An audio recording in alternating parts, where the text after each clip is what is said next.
বন্ধুরা, এই গল্পটা হচ্ছে একটা গরিব রিক্সাওয়ালার। কদমতলায় বকুল নামে একটা খুবই দরিদ্র রিক্সাওয়ালা থাকতো। বাড়িতে তার বউ এবং তার একটি ছেলে ছিল।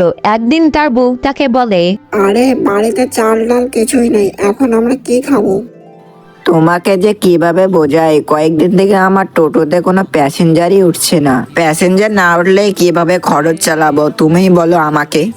এইভাবে বলে সে টোটো নিয়ে বেরিয়ে পড়ে। অনেকক্ষণ টোটো চালানোর পরে সে কোনো প্যাসেঞ্জার পায় না। তাই সে অটো স্ট্যান্ডে গিয়ে দাঁড়িয়ে পড়ে। সেখানে দাঁড়িয়ে থাকতে থাকতে সকাল থেকে বিকেল হয়ে যায়, বিকেল থেকে সন্ধ্যা হয়ে যায়। ঠিক তখনই একটা প্যাসেঞ্জার এসে পড়ে। আরে ভাই, তুমি এই টোটো চালাও নাকি? আমাকে তাড়াতাড়ি নিয়ে যাও, আমার একটু তাড়া আছে। এইভাবে বলে সে লোকটাকে নিয়ে রওনা দেয়। দেখতে দেখতে তারা সেখানে পৌঁছে যায়। এই যে ভাই, তোমার ভাড়া কত হলো? আগে আগে 100 টাকা।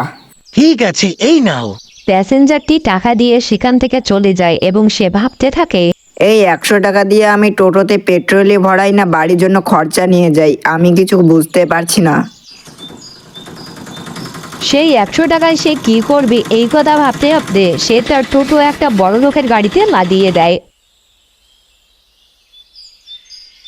এই কে তুই রে? আমার গাড়িতে এসে লাগিয়ে দিলি, এখন কি টাকাটা তোর বাপ দিবে? আরে ভুল হয়ে গেছে সাহেব, ক্ষমা করে দেন, আমি দেখতে পাইনি। তুই গরিব বলে একমাত্র তোকে ছেড়ে দিলাম, না হলে আজকে তোকে আমি মেরেই ফেলতাম।